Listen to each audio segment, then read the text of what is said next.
So hello everybody, welcome to the monthly video today. This month was South American movies, the focus. I also have a cold, so we're gonna see how the video goes. I'm hoping it goes okay, but well, as you can tell, my voice is a bit different today. But yeah, I've really been enjoying doing these monthly videos. They kind of, it's just good, it's just fun to do my progress. Some people watch them, which I absolutely love. A lot of lovely comments as well. If you have left a comment, I love that so much. But just even if no one watched them, it's just nice. I just enjoy doing them for myself. I will say, next month's focus is Europe. I'm gonna do like half of European countries, but the month after that is Indian movies. I've got requests to do a lot of Indian movies, so pretty much in May, my only focus is gonna be Indian movies. So if you have any suggestions, leave them right now, because I want to get a big list. Instead of doing like 50 movies from 50 countries. I just want to do 50 of the best Indian movies. So give me a good list. I want a good list. Anyway, let's move on to the top 10 South American movies. So, in number 10, we have one called Eternity, which was from 2017, and it's from the country of Peru. I'm going to try not to spoil any of these, but all I say is that in this one, it's about two parents who are kind of, going about their life, trying to get by. Very tough circumstances. They live in like the mountains or whatever. But it's really well done, and they're waiting for their son to return. Now, I'm not going to say whether he returned. I mean, you kind of don't really know, honestly. You don't know why he left. Did he go and just leave them? Did he get lost? Is he dead? We don't know, because they don't know. But, yeah, the whole thing is kind of waiting for their son to return while they got on with life. There's some sad stuff that happens, and yeah, it was really good. It was just a really solid movie. In ninth is one called Bad Hair, which is from Venezuela. Venezuela. Um, it's an hour 32. This one, it's from 2013, and it's about a kid, a boy, who has naturally very curly hair, and he doesn't want curly hair. He wants it to be nice and straight, like he sees on TV and stuff.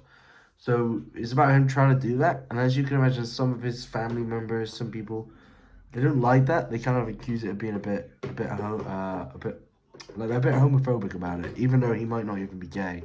They're just like, you can't do that. That's not what a man does. It's very sad, but the movie tackles the subject really well in a way that it's hard not to really appreciate it. It's a very good movie. It's not many of these movies are like, world top tens. But it's just very solid, and it's hard to dislike it, if I'm honest. In eighth, we have The Maid, which I only watched the other day actually. It's from Chile. Very good. And it's about an hour 40. And again, a very simplistic plot in the fact that it's just about this maid who's been in this family for a long time. And she's kind of dipping in a few areas. So they get a new maid. But not to replace her, just to kind of work with her. And she does not like the new maid. She treats her badly. You kind of follow her though, so you kind of see her side of things. But it's just like, it's just good. It's just really good. It's like, it's kind of funny at points.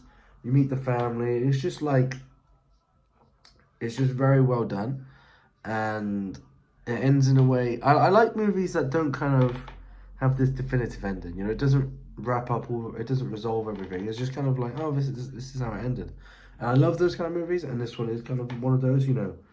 The situation is not necessarily completely resolved, but it's done in a good way. In seven, we have Antonio das Mortes, which I might be saying wrong, but basically this is just a Brazilian Western, and I absolutely loved it.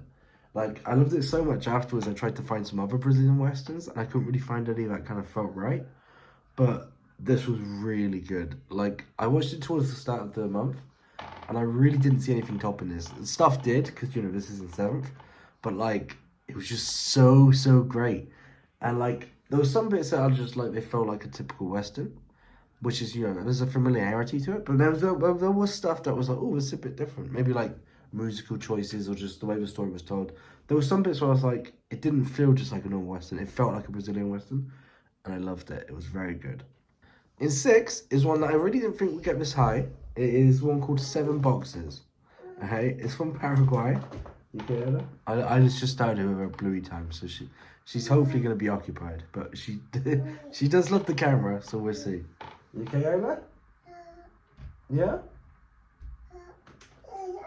Yeah. But yeah, so Seven Boxes.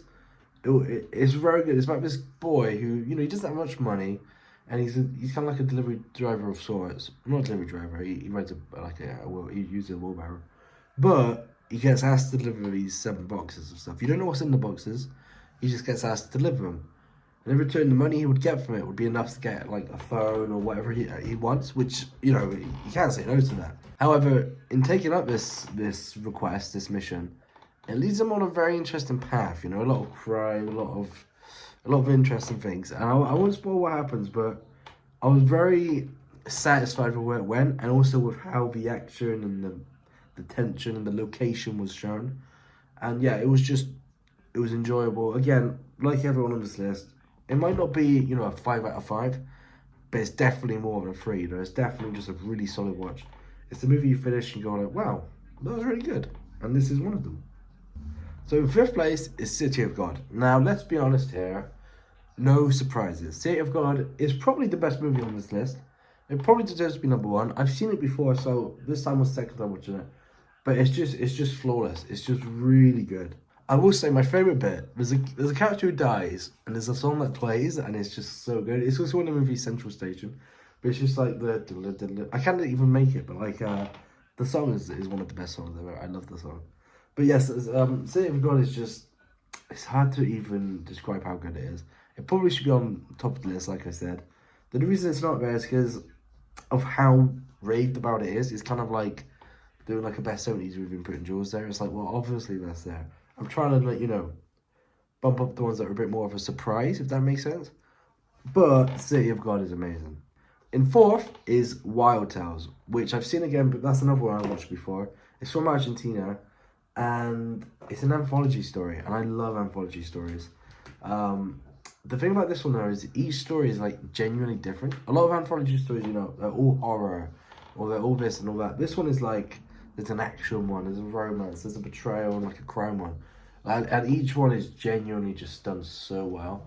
So yeah, Wild Tales is, out of all of these on the list, Wild Tales is one that is a must watch for me. If you've not seen it, trust me, just go and watch it. It's brilliant. So in 3rd, now I must say the top 3 are all like 9s out of 10s for me. They could have gone any order, but in 3rd I put Pig Sauté. Is this one? It's about a kid. It's similar to City of God, honestly. It's about, you know, kids going through being like shown crime, being like put into that world. You know, a lot of trauma, a lot of distress and stuff. And I don't know, if you've seen any of my other monthly, you know, my African or my Middle Eastern ones, you'll know that any kind of one that has like a kid going through this terrible thing, it kind of just touches me, because it's kind of like you have extra sympathy for the kid, right? Because he's a kid. And yeah, I love this movie. It could be number 1. There's some, like, you know, troubling stuff in there, and you know, it's not a movie for everyone, but I was very surprised by it. Very, very surprised. So 2nd, we have one called Nine Queens, which it was actually one of the first. It might have been the first one I watched of the month, actually, but it's from Argentina. It's about an hour. It's about 2 hours, and I don't need to say much. It's about con men, and you know, the typical kind of con men stuff, kind of Ocean's 11, but less heisty, more kind of like trickery, kind of like, you know, forging something and selling it on, that kind of stuff. I love those things. There's a show I used to watch called Hustle, and this is just basically an Argentina on the hustle, and I just cannot get enough of it. I won't go into the ending as well, but I think it was one of those movies that is like slowly pivoting up, and you're like, if it's such a strong ending, you're gonna get a high score, and it did, and it's one of those endings that you go, ah, oh, no way.